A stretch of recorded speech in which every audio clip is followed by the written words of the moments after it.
अस्सलाम वालेकुम everyone. Dear students, आज की वीडियो में आपके साथ एमडी कैट की बेहतरीन तैयारी के हवाले से important tips and technique share करेंगे। 5 ऐसे पॉइंट शॉर्टलिस्ट किए हैं जो कि आज की वीडियो में शेयर करेंगे। ऐसे तमाम स्टूडेंट जिन्होंने एंट्री टेस्ट की अभी तैयारी स्टार्ट करनी है या ऑलरेडी स्टार्ट कर दी हुई है, तो इंशाल्लाह ऐसे तमाम स्टूडेंट्स के हवाले से काफ़ी यूज़फुल गाइडलाइंस आपके साथ शेयर की जाएंगी। बहुत सारे स्टूडेंट्स जिन्हें एमडी कैट के हवाले से कोई ज़्यादा इन्फॉर्मेशन या अवेयरनेस नहीं होती है, तो उनके लिए ये वीडियो बहुत ज़्यादा कारआमद साबित होगी इंशाल्लाह। क्योंकि अपने 8 साल से ज़्यादा के एक्सपीरियंस की बुनियाद पर आज की वीडियो में आपके साथ ऐसी तमाम गाइडलाइंस शेयर करेंगे जिनको अगर आप अच्छे तरीके से अंडरस्टैंड कर लेते हैं और बाद में उसके ऊपर प्रॉपर इंप्लीमेंटेशन कर लेते हैं, तो इंशाल्लाह आपकी एमडी कैट की प्रेपरेशन काफ़ी बेहतर हो जाएगी, आप में कॉन्फिडेंस बिल्डअप हो जाएगा और एक बेहतरीन तैयारी के साथ आप एमडी कैट में अपीयर होंगे। एमडी कैट, जैसे कि आपको पता है कि मेडिकल के शोबे का सबसे इम्पॉर्टेंट एंट्री टेस्ट है। ये कंट्री लेवल के ऊपर पीएमसी की तरफ से कंडक्ट किया जाता है और इसमें अगर आपकी अच्छी परफॉर्मेंस हो जाती है तो आप सरकारी मेडिकल एंड डेंटल कॉलेजेस में एडमिशन सिक्योर कर लेते हैं। और गेम सारी यही है कि आपने कोशिश ये करनी है कि गवर्नमेंट सेक्टर के मेडिकल एंड डेंटल कॉलेज में आपका एडमिशन हो, क्योंकि फिर आपको फ़ी की मद में बहुत ज़्यादा रिलैक्सेशन मिलती है कि पूरे साल की 30-40 या मैक्सिमम 50,000 रुपये फ़ी आपने अदा करनी होती है और बड़े मुनासिब से फ़ी स्ट्रक्चर के साथ आप अपना 5 ईयर एमबीबीएस कंप्लीट कर लेते हैं। और इसका अगर आप कंपैरिजन करें प्राइवेट सेक्टर के फ़ी स्ट्रक्चर के साथ, तो इस साल तो जो प्राइवेट सेक्टर के मेडिकल एंड डेंटल कॉलेजेस हैं, तो वो एमबीबीएस की फ़ी 80-90 लाख रुपए के करीब यानी ऑन एन एवरेज चार्ज कर रहे हैं। बीडीएस की फ़ी उससे आप 15-20 लाख कम कर दें, तो यानी प्राइवेट और पब्लिक सेक्टर के एडमिशन में बहुत ज़्यादा डिफरेंस है और फ़ी की मद में आपको काफ़ी ज़्यादा जो है वो एक गैप नज़र आएगा। तो ये सारी की सारी जो इसकी गेम है वो स्टार्ट होती है यहाँ से कि आपने अगर एमडी कैट में अच्छी तैयारी कर ली, आपकी एमडी कैट के अंदर जो है वो अच्छी परफॉर्मेंस होगी, तो आपकी लाइफ सेट है। आप अपने घर वालों का अच्छा खासा एक फाइनेंशियल बर्डन जो है वो रिलीज़ कर सकते हैं। और सभी स्टूडेंट्स की ज़ाहिर है अफोर्डेबिलिटी तो नहीं होती है कि वो प्राइवेट सेक्टर में जाकर अपना दाखिला सिक्योर कर सकें, तो ज़्यादातर स्टूडेंट्स की कोशिश होती है कि वो सरकारी मेडिकल कॉलेजेस में ही जाएं। तो I wish you best of luck कि इंशाल्लाह आप लोगों का सरकारी मेडिकल एंड डेंटल कॉलेजेस में ही एडमिशन हो जाए। लेकिन ज़ाहिर है उसके लिए फिर तैयारी और अच्छी तैयारी करनी ज़रूरी है, क्योंकि अगर पूरे कंट्री से 2 लाख के करीब स्टूडेंट्स एमडी कैट में अपीयर हो रहे हैं, तो यू कैन इमेजिन कि कितना स्ट्रिक्ट कंपटीशन है। तमाम स्टूडेंट्स अपने तौर पर पूरी एफर्ट करते हैं और अपने तमाम रिसोर्सेज को बुरोकार लाते हुए अपनी तरफ से पूरी कोशिश करते हैं कि एमडी कैट की तैयारी भी अच्छी हो, एमडी कैट में अपनी पूरी वो एनर्जी के साथ अपीयर होते हैं। अब फ़र्क कहाँ पर आता है कि ज़ाहिर है टाइम तो सबके पास तकरीबन सेम ही होता है, लेकिन टेक्निक का फ़र्क होता है। और आप तमाम स्टूडेंट्स ने इस बात की भरपूर कोशिश करनी है कि एक एक्स्ट्रा ईयर लगाए बगैर आपका पहले ही अटैम्प्ट में एडमिशन हो। जो स्टूडेंट्स ऑलरेडी रिपीट कर रहे हैं, तो उन्होंने ये माइंडसेट ज़हन में रखना है कि फ़र्दर आपने कोई भी टाइम वेस्ट नहीं करना। इसी साल में आपकी मैक्सिमम एफर्ट होनी चाहिए। पूरी कोशिश करें कि इसी साल में आपकी सिलेक्शन हो जाए, क्योंकि ये एक बहुत बड़ी अचीवमेंट है कि अगर आपका किसी सरकारी मेडिकल या डेंटल कॉलेज में एडमिशन हो जाता है। इतने टफ कंपटीशन के बाद जब आपका मेरिट लिस्ट में नाम आता है, तो ये इट्सेल्फ एक बहुत बड़ी सक्सेस है। उसके बाद फिर आप मेडिकल कॉलेजेस में चले जाते हैं और फिर एक नया मरहला स्टार्ट हो जाता है, जहाँ अगेन आपको नए सिरे से मेहनत की ज़रूरत तो पड़ती ही है। तो ये सारी चीज़ें साथ साथ चलती हैं, लेकिन इसके लिए आपको बहुत ज़्यादा केयरफुल रहना पड़ता है। ये जो टाइम है इसको आपने बहुत अच्छे वे में स्पेंड करना है। तो टेक्निक्स आपके साथ स्टार्ट करते हैं। 5 जैसे मैंने बताया कि आज की वीडियो में टेक्निक्स आपके साथ शेयर करनी है, तो उनमें जो सबसे पहली टेक्निक है वो ये है कि आपने कोशिश ये करनी है कि जो आपका एंट्री टेस्ट है उसकी रिक्वायरमेंट्स के मुताबिक आपकी प्रेपरेशन होनी चाहिए। यानी एंट्री टेस्ट का जिस तरह पीएमसी की तरफ से सिलेबस जारी हो गया, उनकी तरफ से टेस्ट फॉर्मेट भी बता दिया गया, 200 एमसीक्यूज़ आएंगे, 200 मार्क्स होंगे और उसमें कोई नेगेटिव मार्किंग नहीं है, तो उसमें साथ साथ बता दिया गया कि उसमें रिकॉल के क्वेश्चंस आएंगे और एप्लीकेशन लेवल के क्वेश्चंस आएंगे, फिर ईजी लेवल के हैं, मीडियोकर हैं और हार्ड लेवल के क्वेश्चंस आएंगे। तो आपने ये सारी चीज़ अपने जहन में रखते हुए एमडी कैट की प्रेपरेशन करनी है। सबसे पहली चीज़ कि एफएससी की जो आपकी एक प्रेपरेशन की स्ट्रैटेजी होती थी उसको थोड़ा सा साइड पे कर दें। जिस मेथड के थ्रू आप एफएससी में तैयारी किया करते थे, एफएससी में आपने बहुत अच्छे मार्क्स भी इंशाल्लाह सिक्योर कर लेने हैं, तो वो वाली स्ट्रैटेजी अगर आप एमडी कैट में यूटिलाइज करेंगे तो आप उस लेवल की सक्सेस अचीव नहीं कर सकेंगे, क्योंकि ये एक डिफरेंट मैटर है। एफएससी में आपके लॉन्ग क्वेश्चंस थे, शॉर्ट क्वेश्चंस थे, एमसीक्यूज़ थे, और यहाँ अब आपके पास सिर्फ और सिर्फ एमसीक्यूज़ होंगे। अब एमसीक्यूज़ की जो तैयारी है उसकी नेचर थोड़ी डिफरेंट होती है। एमसीक्यू जब आपने अटैम्प्ट करना है तो उसमें ये नहीं होता जिस तरह आप लॉन्ग या शॉर्ट क्वेश्चंस के अंदर कुछ ना कुछ लिखाते हैं तो आपको समहाउ मार्क्स मिल जाते हैं। आपने अगर किसी क्वेश्चन को बिल्कुल भी प्रिपेयर नहीं किया हुआ, आप उसकी कुछ एक हेडिंग्स वगैरह लिख दें और उन हेडिंग्स के अंदर कुछ ना कुछ लिखा है तो आपको मार्क्स मिल जाते हैं। लेकिन एमसीक्यूज़ के अंदर या तो आपका आंसर राइट होगा या रॉन्ग होगा, यानी राइट होगा तो ही आपको मार्क्स मिलेंगे, रॉन्ग होने के केस में आपको किसी किस्म का कोई फ़ायदा नहीं मिलेगा। लिहाजा एमसीक्यूज़ पर मबनी अगर कोई एंटी टेस्ट होता है तो उसकी तैयारी जो है वो फिर एक नेक्स्ट लेवल पे चली जाती है, वहाँ पर किसी किस्म का गलती का मार्जिन नहीं होता है। और यहाँ आपने कोशिश ये करनी है कि जो भी टॉपिक आपने पढ़ना है उसको अच्छे तरीके से अंडरस्टैंड करना है, उसके कॉन्सेप्ट्स को क्लियर करना है और इस एंगल से उस टॉपिक को या उस चैप्टर को आपने गो थ्रू करना है कि अगर इसमें से किसी भी तरीके से आपसे एमसीक्यू पूछ लिया जाए तो आपने उस एमसीक्यू का राइट आंसर लगाना है। यानी आप इसको इस तरह से अंडरस्टैंड कर लें कि एफएससी लेवल तक का जो आपका एजुकेशन सिस्टम है ये काफ़ी हद तक क्रैमिंग को सपोर्ट करता है। अगर आपकी मेमोराइजेशन पावर बड़ी ज़बरदस्त है, आप हिफ़्ज़ कर लेते हैं पूरी की पूरी किताब को और एज इट इज़ उसको जाकर लिख आते हैं, बुकिश आप पूरे के पूरे सेंटेंसेस अपनी बोर्ड एग्जाम्स में जाकर छाप आते हैं तो आप बड़े ज़बरदस्त मार्क्स ले लेते हैं। लेकिन ये वाली टेक्निक आपको एमडी कैट में उतना ज़्यादा फ़ायदा नहीं देती। आप बिल्कुल भी क्रैमिंग को साइड पे नहीं कर सकते। क्रैमिंग समहाउ आपको बायोलॉजी जैसे सब्जेक्ट्स में काफ़ी ज़्यादा काम आएगी क्योंकि रिकॉल लेवल के क्वेश्चंस आपके आते हैं, बायोलॉजी की बुकिश लाइन्स उठाकर दे दी जाती हैं एमसीक्यूज़ बनाकर।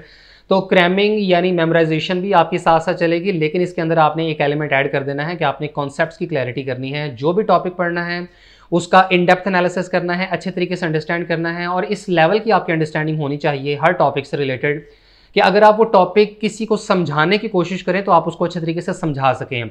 इसकी टेक्निक ये होती है कि अगर आप एक 10 साल के बच्चे को वो वाला टॉपिक समझाना चाहें तो क्या आप इतने आसान अल्फाज में इतना डिटेल में जाकर एक छोटे बच्चे को वो टॉपिक समझा सकते हैं? अगर इस लेवल की आपकी उस टॉपिक की अंडरस्टैंडिंग है तो डेफिनेटली वो टॉपिक आपका वेल प्रिपेयर्ड है और उस टॉपिक में से अगर किसी भी किस्म का क्वेश्चन आ जाता है, चाहे वो इजी लेवल है का है, मीडियम है या हार्ड है, तो इंशाल्लाह आप उस एमसीक्यू में किसी किस्म की मिस्टेक नहीं करेंगे और उस टॉपिक से रिलेटेड आपके तमाम के तमाम सवाल इंशाल्लाह ठीक हो जाएंगे। इसके बाद एमडी कैट के हवाले से जो दूसरी टेक्निक है वो बहुत इंपॉर्टेंट कि आपने हमेशा अपना टारगेट सेट करना है।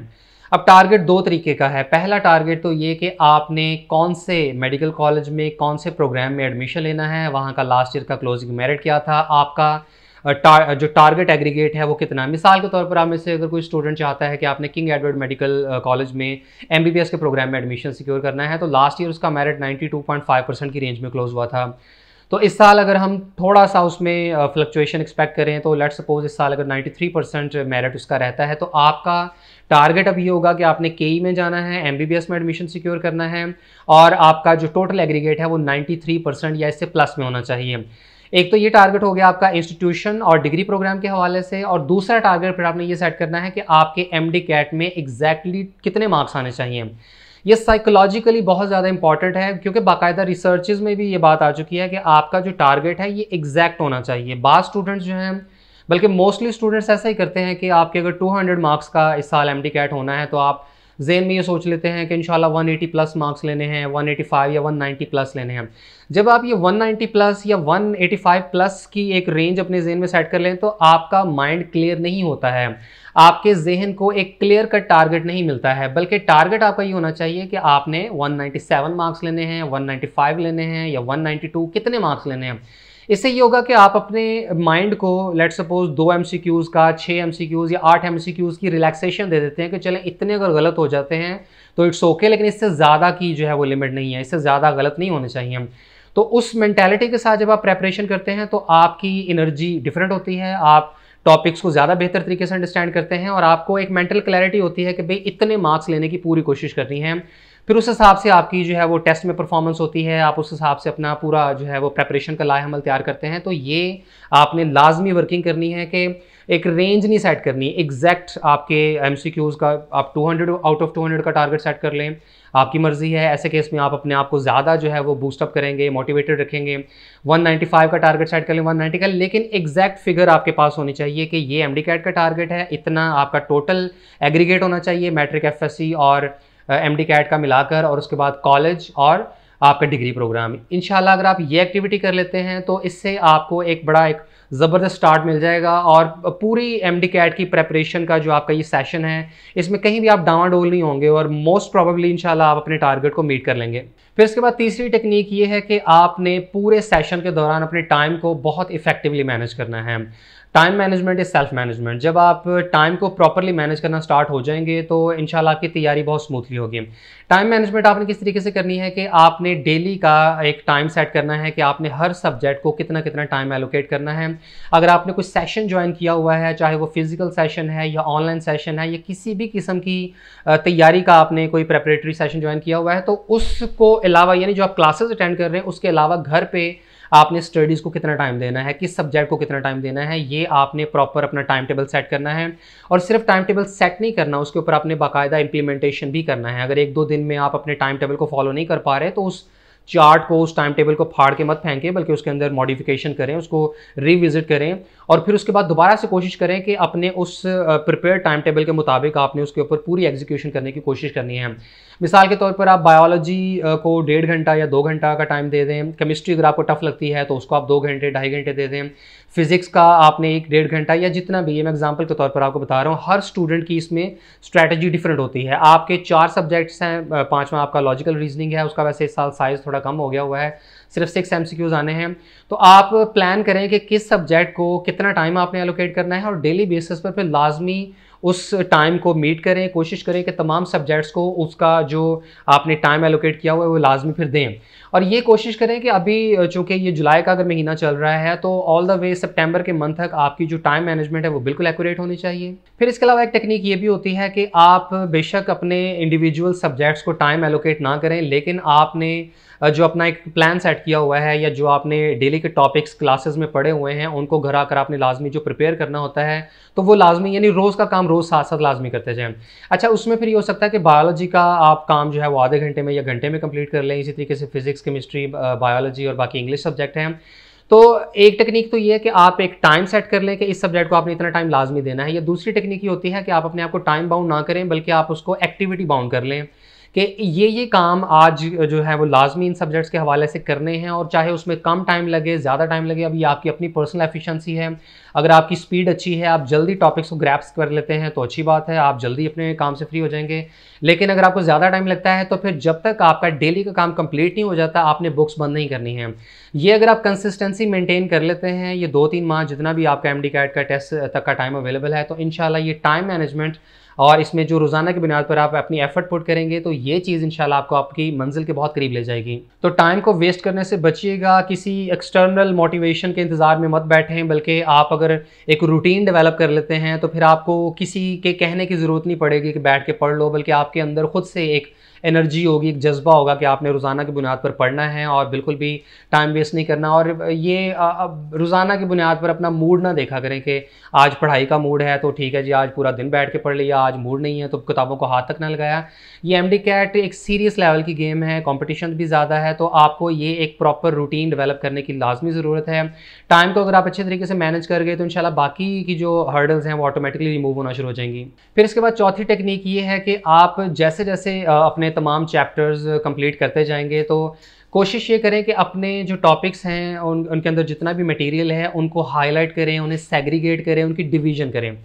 ये जो काम है ये इतना ज़्यादा इंपॉर्टेंट है क्योंकि जब सेशन क्लोज़ होने वाला होगा और जब आपने बार बार रिवीजन करना है तो उस वक्त ये बहुत ज़रूरी होता है कि आप ऐसे मटेरियल के ऊपर ज़्यादा फोकस करें जो आपका वेल प्रिपेयर्ड नहीं है, जो डिफ़िकल्ट है, जो हार्ड है और जिसको ज़्यादा तवज्जो की ज़रूरत है, तो उसको आपने ज़्यादा फोकस करना है। और ये तभी मुमकिन होगा जब आप सेग्रीगेशन करेंगे, जब आप डिवीज़न करेंगे कि जो ईजी मटेरियल है जो आप साथ साथ कवर करते जा रहे हैं तो उसको बेशक आप काट दें या उसको समहाउ अंडरलाइन कर दें, या जो मुश्किल टॉपिक्स हैं जो आप समझते हो कि इसको बार बार गो थ्रू करने की ज़रूरत है, मल्टीपल टाइम्स इसको रिवाइज करने की ज़रूरत है, तो उसको आप हाईलाइट कर लें, उसको अंडरलाइन कर लें, उसको अलग से बेशक एक रजिस्टर के ऊपर एक अलग से नोट्स उसके बना लें कि ये वो चीज़ें हैं जो आपको बार बार पढ़ने की ज़रूरत है। क्योंकि जब आपके MD कैट में महीना रहता होता है या 15 दिन या 10 दिन का टाइम होता है तो उस वक्त आपने अपने सिलेबस को टाइम एंड अगेन रिवाइज करना होता है, और एक आम स्टूडेंट पूरे के पूरे सिलेबस को रिवाइज करके अपना बहुत ज़्यादा टाइम वेस्ट करता है।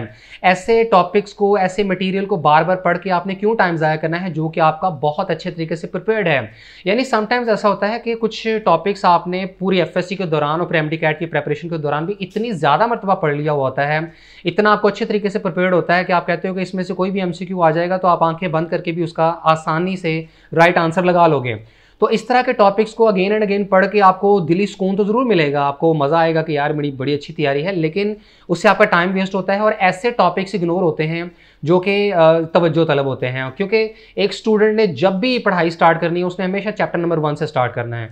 चैप्टर नंबर 1 आपने इतनी मरतबा पढ़ा होता है और वो आपका इतना वेल प्रिपेयर्ड होता है, लेकिन जब भी आपने रिवीजन स्टार्ट करना है तो आपने अगेन चैप्टर नंबर 1 को ही पकड़ लेना है। तो चैप्टर नंबर 1 अगर आपने इतना अच्छा प्रिपेयर कर लिया है तो चलें, उसका आपको एक पॉजिटिव एडवांटेज तो ज़रूर है, लेकिन अगर बाकी चैप्टर्स आपके इग्नोर हो रहे हैं, उनकी तैयारी अच्छी नहीं है, तो ये फिर काम ठीक नहीं है। तो क्यों ना वो जो चैप्टर नंबर 1 को बार बार पढ़ के रिवाइज कर करके आप अपना टाइम लगा रहे हैं, तो वो टाइम ऐसे टॉपिक्स के ऊपर लगाएं जो कि प्रॉब्लमेटिक हो सकते हैं, जिनमें से खुदा ना खास्ता आपके एमसीक्यूज गलत हो सकते हैं।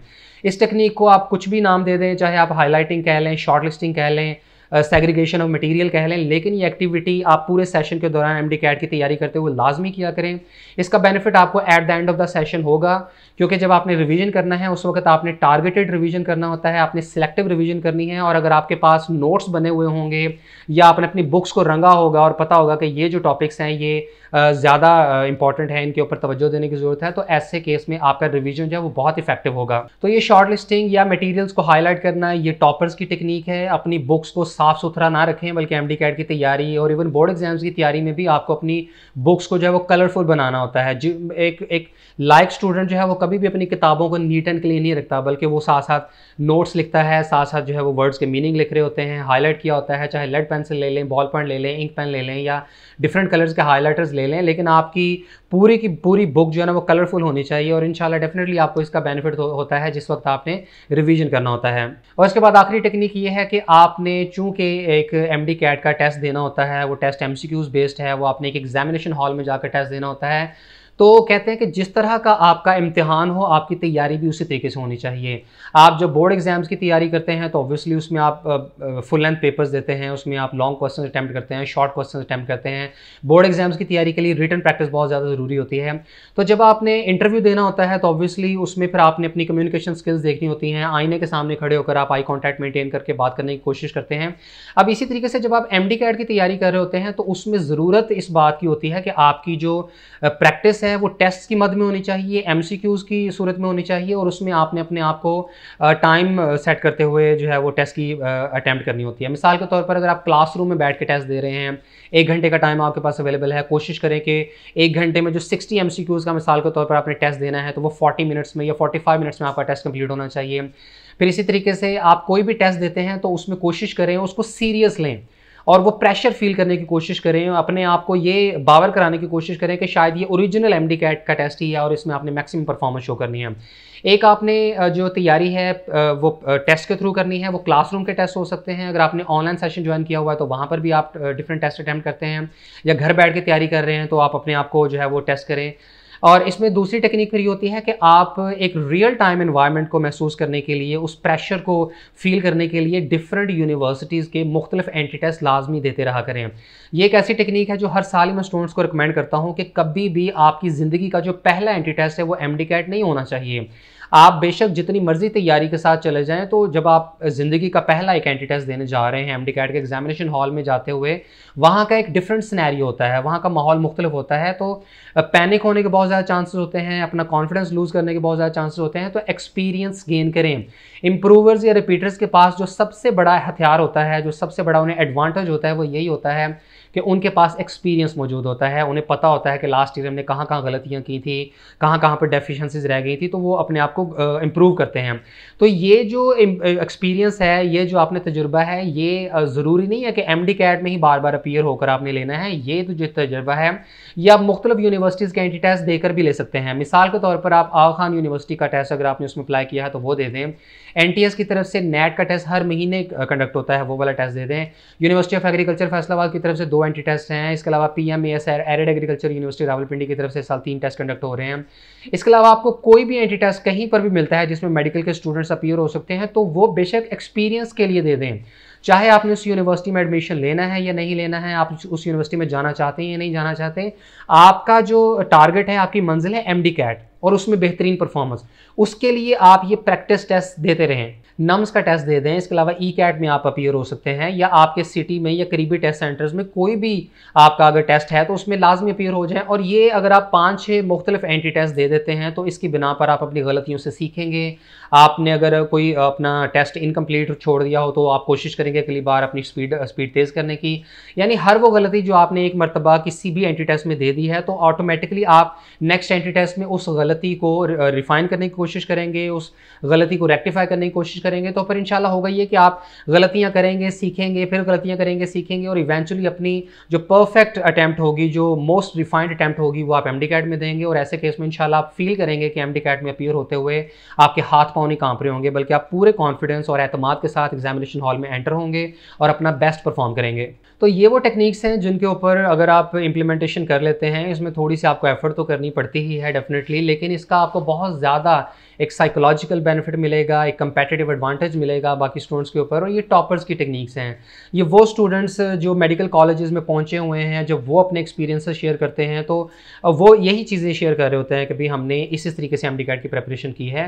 तो मैंने जैसे स्टार्ट में कहा कि अपने एक्सपीरियंस की बिना पर मैं ये सारी चीज़ें आपके साथ शेयर कर रहा हूँ, तो आप लोग लाजमी इन बातों को सीरियस लें, जिस हद तक हो सके इन बातों के ऊपर अमल करने की कोशिश करें। और डेफिनेटली ये छोटे छोटे स्टेप्स होते हैं जो कि आपके अंदर एतमाद पैदा करते हैं, आपको मज़ीद आगे से आगे लेकर चलते हैं। एमडी कैट एक बड़ी गेम है, इसको सीरियस लें, इसके लिए जितनी आप मैक्सिमम एफर्ट पुट कर सकते हैं करें, और इंशाल्लाह आपकी इन्हीं मेहनतों की वजह से अल्लाह ताला आपको उसका एक बेहतरीन रिवॉर्ड भी देगा। और बाकी इंशाल्लाह इसी तरीके की मज़ीद गाइडलाइंस और tips and techniques further videos में भी आपके साथ शेयर करते रहेंगे। और दुआ करते हैं कि अल्लाह पाक आप सबके हक में बेहतरी वाला मामला फरमाए और आपको आपके डिज़ायर्ड मेडिकल इंस्टीट्यूशंस में एडमिशन नसीब फरमाए।